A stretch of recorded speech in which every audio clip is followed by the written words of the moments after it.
Thanks for joining us today. Hello, I'm Lee-Jun in Seoul. Coming up on today's edition of Business Daily. Drones or unmanned aerial vehicles might soon become part of our daily lives. We take a closer look at Korea's drone industry. The government's New Stay program aims to reduce the housing burden on the middle class. We have these stories and more coming right up. Korea's danger of facing bankruptcy is at its smallest since the 2008 global financial crisis, with the level of risk the country assumes against credit default swaps, or CDS, sitting at the lowest. According to financial information company Market, the country's credit risk hedging against default swaps was at 46.24 base points as of last week. The lower the number, the less likely the country will face a default. In the beginning of the year, the figure did spike when plunging global oil prices brought on fears of deflation. But as oil prices stabilized and the country posted big trade surpluses, along with more positive economic indicators, the risk against such credit default swaps began to dip from the end of January. India's Prime Minister Narendra Modi is in Seoul on this Monday to draw Korean investment in his country's so-called Make in India drive. Modi's visit comes after stops in China and Mongolia, during which he also pitched investment opportunities in infrastructure and manufacturing. Following a summit meeting with President Park Geun-hye at the presidential office of Cheongwade, Prime Minister Modi will meet with a handful of Korean business leaders into Tuesday and also attend a Korea-India forum jointly organized by the Trade Ministry and the Korea Chamber of Commerce and Industry. The export of Korean tobacco products are set to surpass domestic consumption, in part due to the lower demand at home following the rise in cigarette taxes instituted at the start of this year. According to state-run tobacco producer KT&G, the domestic sales volume of cigarettes has been steadily falling since 1999, while that of exports has been on the rise. Including the earnings of its foreign subsidiaries, KT&G says it sold 27% more cigarettes in 2014 compared to the year before. Its largest overseas market by far was the Middle East at 48%, followed by Asia Pacific, Central Asia, and Africa. The Korean government announced a New Stay housing project back in January as a solution to the burden that many Koreans face when it comes to housing.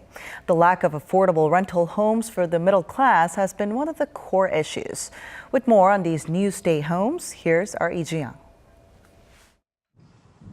This piece of land in Seoul will be the construction site for an apartment complex built by private companies, but much run like a public housing project.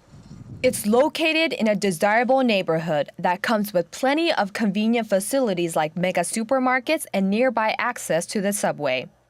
Dubbed the New Stay program, the government has been providing companies with land and permits to build rental apartments to alleviate the middle class from housing burdens. The first batch of New Stay apartment complexes will be built in 4 districts in metropolitan cities like Seoul, Suwon, and Incheon. By providing a total of 5,500 units, the government hopes it can help people secure homes for affordable and steady prices. The private companies will receive tenants for the first 8 years, receiving rent that's similar or relatively cheaper than the current market price.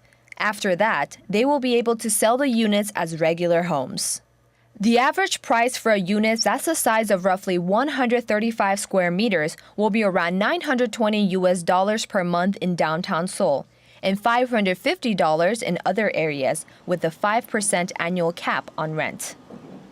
After the special law on public housing and related tax laws go into force, we believe more companies will be able to participate in building quality rental houses.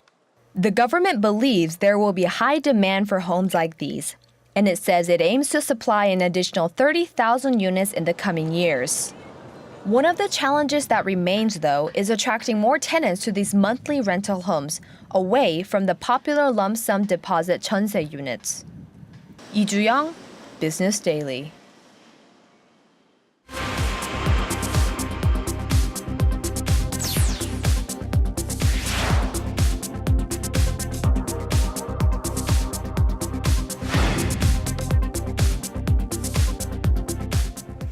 The word drone used to evoke images of fierce-looking flying objects used by the military for spying or other secret missions. And many people really only saw them in movies. But unmanned aerial vehicles are much more common these days, and they might soon become part of our daily lives. Today, we take an in-depth look at Korea's drone industry. Right now, the camera filming me isn't on a crane or helicopter. It's on an unmanned aerial vehicle, or drone. Although Korea's drone industry is still young, it has immense potential. That potential is being reflected in the rapidly growing interest in drones. The devices are selling increasingly well, even to ordinary people, with around 10,000 drones sold to individuals in Korea last year. I think in Korea, the boom kicked off because drones have become quite affordable and they are much easier to fly. Even people who have never tried steering a remote control device can learn how to fly a drone in 10 to 20 minutes. However, experts say apart from the drones that are used for leisure, there isn't yet enough domestic demand for drones to evaluate the size of the market. But they also expect that to change quickly and say the market could soon develop into a real moneymaker. Globally, experts expect the market directly and indirectly involving drones to be worth around $140 billion by 2020. If the government subsidizes the industry, I believe we can create a market worth billions of dollars in the years to come, in addition to creating synergy with related businesses. And to tell us more about this, our Kwon So-ah joining us this morning. So good to see you here, So-ah. Good morning to you. All right, so we can see these drones more frequently these days, and you showed us how you can use it in reporting too. Right, that took some time there. But remote-controlled UAVs are no longer limited to the military, which is where they originated. Now, once drones become fully commercialized, their potential is expected to be explosive, as numerous businesses can sprout out of them. Now, demand for drone software, cameras, mobile applications, batteries, and even drone airbags and parachutes is expected to grow. And they could also be used for geolocation via GPS. They could pollinate crops, fight wildfires, and replace watchdogs even. And drones could also be connected with Internet of Things or wearables such as smart glasses. Wow, that's a lot to look forward to. But what kind of drones can we get our hands on for now? Well, let's take a look at some that I got to see and actually try out at a distributor of drones. Now they come in various designs and functions, from small drones the size of a palm, as you can see here, and bought by many just for fun or practice, to big helicams, not only used by hobbyists, but also broadcasting stations. And here we can see how a drone is filming our cameraman, who actually was filming the drone. And some can be controlled by smartphones or tablet PCs, and some have bikes, which we can see here, enabling them to roll up the wall. Now, some cost less than $100, but others cost thousands of dollars. But that's still affordable for hobbyists, because when it comes to drones built for specific purposes, prices can reach the range of hundreds of thousands of dollars. So let's take a look at more intricate types at an unmanned aircraft manufacturer.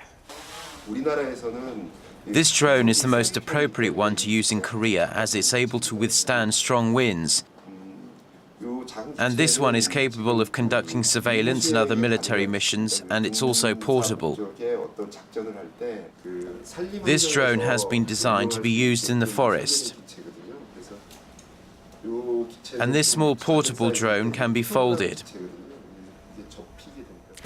Now, those drones are used for many tests at police and fire offices. And just last week, the company sold a $60,000 UAV to logistics company CJ Korea Express Corporation, which plans to use this drone to send goods to catastrophe-stricken areas. All right. Well, does this mean, though, that Korea is ready in technical aspects to employ these drones? Well, yes and no. So let's hear from an expert. Korea is a frontrunner in some of the components for drones, but it lags behind when it comes to applying certain techniques in end products. The government is actively investing in R&D to raise the country's standards so it can compete in the global arena. The U.S. is the #1 when it comes to military drones, China when it comes to commercial and recreational drones with its leading company DJI, and Israel exported the largest number of drones in recent years. Now, other drone powers are Russia and Iran, but according to some experts, some EU countries, Brazil and India are nations that might conquer the market in following years. Well, with all these countries, does this mean that Korea has a little opportunity of becoming a dominant player in this business? Well, June, experts say if the government backs this industry very proactively, then we could join the club maybe in the following years. But there are many hurdles to overcome. Most of them have to do with legislation concerning UAVs, which in Korea do not exist yet. Now, think of it as if flying cars were invented, but there were no roads, no traffic lights, no whatsoever signs to abide by. Then you wouldn't hear about flying car accidents in the beginning. Now, as there are only a small number of people who own drones at this point, we don't hear of drones colliding with each other or causing any other trouble, but that's just a matter of time. Experts say right now, in most cases, it's actually illegal to fly drones without permission. I think the government should establish a special law for drones to be used for industrial purposes. Then, based on those results, a law for private use can be developed. Now, some experts say to make the legal process easier, drones should be classified as robots instead of flying objects, which would make the process much easier. All right. Well, it looks like there are many issues to be cleared off the table. And for businesses looking to dip their foot into this industry, it might hold them back a little, you think? Yes, that's correct. But I believe for many, the industry is just too attractive to not invest in. All right. Let's hope to see more growth potential in that industry. Thank you for coming in today. Thank you.